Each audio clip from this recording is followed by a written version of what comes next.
आप सल्लल्लाहु अलैहि वसल्लम की वफात से पहले उन्होंने सहाबा को बहुत सारे बातों का पहले से बता दिया था कि उनके जाने के बाद दुनिया में क्या क्या होने वाला है।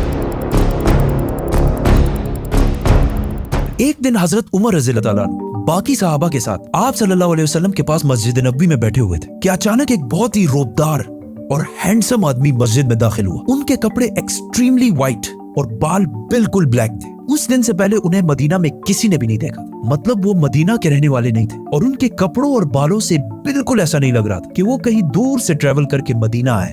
मस्जिद में बैठे सारे सहाबा इस शख्स को गौर से देख रहे थे। वो आदमी सीधा मस्जिद नबी के अंदर आया और आके रसूलुल्लाह सल्लल्लाहु अलैहि वसल्लम के बिल्कुल सामने बैठ गया और कहा, ए मोहम्मद, मुझे इस्लाम के बारे में बताएं। इस आदमी के जाने के बाद आप सल्लल्लाहु अलैहि वसल्लम ने सहाबा से पूछा कि क्या तुमने इस शख्स को पहचाना? ये जिब्रील अलैहिस्सलाम थे और तुम्हें तुम्हारा दीन सिखाने के लिए आए थे। आप सल्लल्लाहु अलैहि वसल्लम ने जिब्रील को इस्लाम के बारे में बताया कि अल्लाह के सिवा किसी को खुदा ना मानना, मोहम्मद को अल्लाह का रसूल मानना, नमाज, रोजा, ज़कात और हज अदा करना। जिस पर जिब्रील अलैहिस्सलाम ने कहा कि आपने बिल्कुल सच फरमाया। फिर जिब्रील अलैहिस्सलाम ने आप सल्लल्लाहु अलैहि वसल्लम से ईमान के बारे में पूछा। आप सल्लल्लाहु अलैहि वसल्लम ने फरमाया कि अल्लाह को मानना, उसके एंजल्स, फरिश्तों को मानना, उसकी किताबों को मानना, उसके पैगंबरों को मानना, आखिरत को मानना और तकदीर को मानना। जिस पर जिब्रील अलैहिस्सलाम ने फिर कहा कि आपने बिल्कुल सच फरमाया। जिब्रील अलैहिस्सलाम ने आप सल्लल्लाहु अलैहि वसल्लम से एहसान के बारे में भी पूछा और फिर जिब्रील अलैहिस्सलाम ने आप सल्लल्लाहु अलैहि वसल्लम से पूछा कि क़यामत, the day of judgement,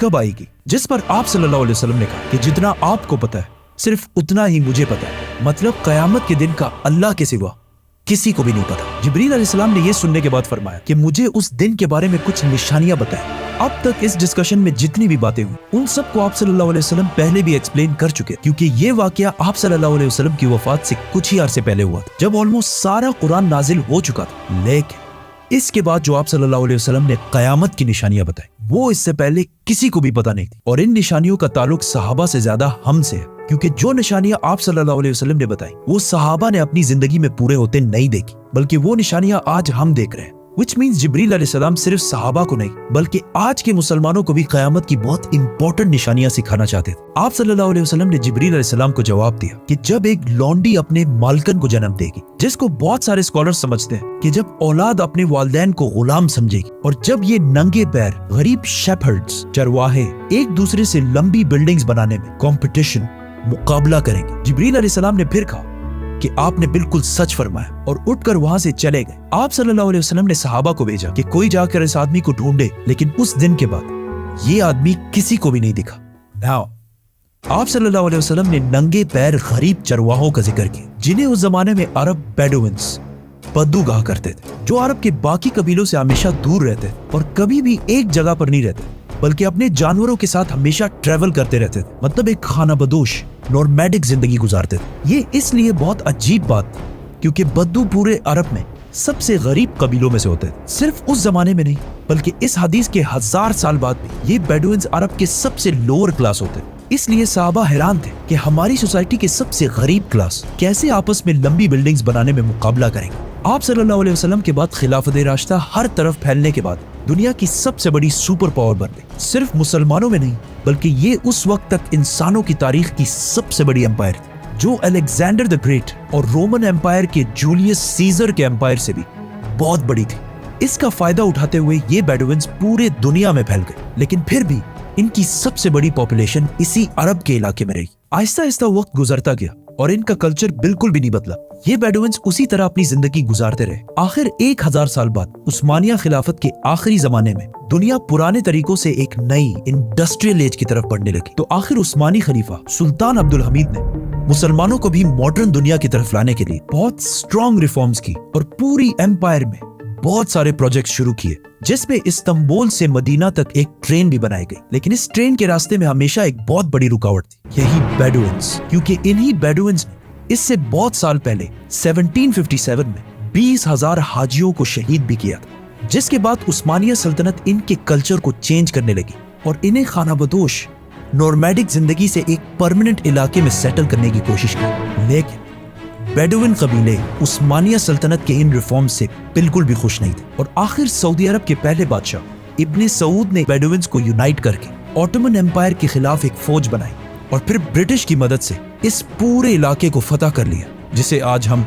Saudi Arabia कहते हैं। और कुछ सालों बाद इन इलाकों से ऑयल, तेल डिस्कवर होने के बाद यही बेडुइन्स, जिनकी इससे पहले कोई औकात नहीं थी, अब दुनिया के सबसे रिच लोगों में से बने और इनमें से बहुत सारे मिलियनियर्स और बिलियनियर्स भी सामने आए। लेकिन तेल डिस्कवर होने के बाद इन सारों को पता चला कि ये ऑयल हमेशा के लिए नहीं रहने वाली, बल्कि एक दिन बहुत जल्द खत्म होने वाली है, जिसके साथ इनकी सारी लग्जरीज भी खत्म हो जाएंगी। तो सबसे पहले दुबई के बादशाह शेख मोहम्मद बिन राशिद, जो एक बेडुइन बद्दू कबीले से हैं, जिन्होंने एक बार खलीज टाइम के इंटरव्यू में खुद ये कहा है कि उन्हें बेडुइन कबीले से होने पर फख्र है। उन्होंने दुबई को ऑयल से निकालकर टूरिज्म और बिजनेस की तरफ लाया और बहुत तेजी से कुछ ही सालों में दुबई दुनिया की बेस्ट सिटीज में से बन गई।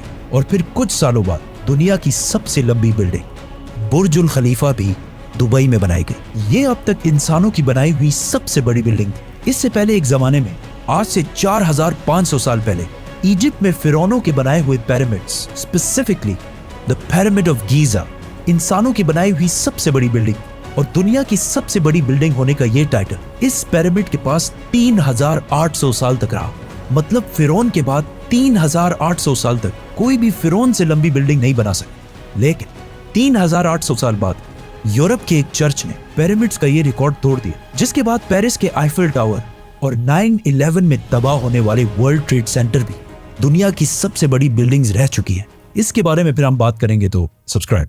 दुबई के इस अजीम कामयाबी को देखकर सऊदी ने भी इसे कॉपी करना शुरू किया और मक्का में काबा के बिल्कुल सामने दुनिया की चौथी सबसे बड़ी बिल्डिंग बनाई और कुछ ही साल बाद दुनिया की सबसे बड़ी बिल्डिंग का ऐलान करती है, किंगडम टावर या जद्दा टावर, जो दुबई के बुर्ज खलीफा से भी बड़ी होगी और इस तरह सऊदी यूएई से आगे निकल जाएगा। इस सारे प्रोजेक्ट को हेड करने वाले का नाम अल वलीद बिन तलाल है, जो कुछ साल पहले दुनिया के सबसे अमीर अरब जिन के कबीले का ताल्लुक अगेन एक बेडुइन कबीले से, जिसके बाद दुबई ने सऊदी से दोबारा आगे निकलने के लिए दुबई में एक नई दुनिया की सबसे बड़ी बिल्डिंग बनाने का ऐलान किया, जो इन दोनों बुर्ज खलीफा और जद्दा टावर से भी बड़ी होगी। और आजकल हर कुछ अरसे बाद बहुत तेजी से अरब में ऐसी लंबी बिल्डिंग्स के प्रोजेक्ट्स का ऐलान हो रहा है। इवन अरब कंट्रीज एक दूसरे को ये तक नहीं बता रही कि उनके अगले प्रोजेक्ट की हाइट क्या होगी, क्योंकि फिर बाकी अरब कंट्रीज उनसे आगे निकलने के लिए उससे भी बड़ी बिल्डिंग का ऐलान कर देंगे। और इस तरह लंबी बिल्डिंग्स बनाने का एक बहुत सख्त कंपटीशन इन सारे अरब ममालिक में स्टार्ट हो चुका है, जिनमें ऑलमोस्ट सारे प्रोजेक्ट्स के पीछे ऐसे लोग हैं जिनका कोई ना कोई ताल्लुक उन्हीं बेडुइन कबीलों से। और आज ये जो कुछ भी हो रहा है, इस सब का रसूलुल्लाह सल्लल्लाहु अलैहि वसल्लम ने आज से 1400 साल पहले ही जिब्रील अलैहिस्सलाम और सहाबा को बता दिया था कि एक दिन ये बेडुइन्स, जो आज नंगे पैर और बहुत ही गरीब शेपर्ड्स, चरवाहे हैं, वो एक दूसरे से लंबी बिल्डिंग्स बनाने में मुकाबला करें। और ये क़यामत की इतनी इंपॉर्टेंट निशानी है कि जिब्रील अलैहिस्सलाम खुद मुसलमानों को ये सिखाने आए थे। और आज रसूलुल्लाह सल्लल्लाहु अलैहि वसल्लम की बताई हुई इस निशानी को हम अपने आंखों के सामने पूरा होते देख रहे हैं। सब्सक्राइब।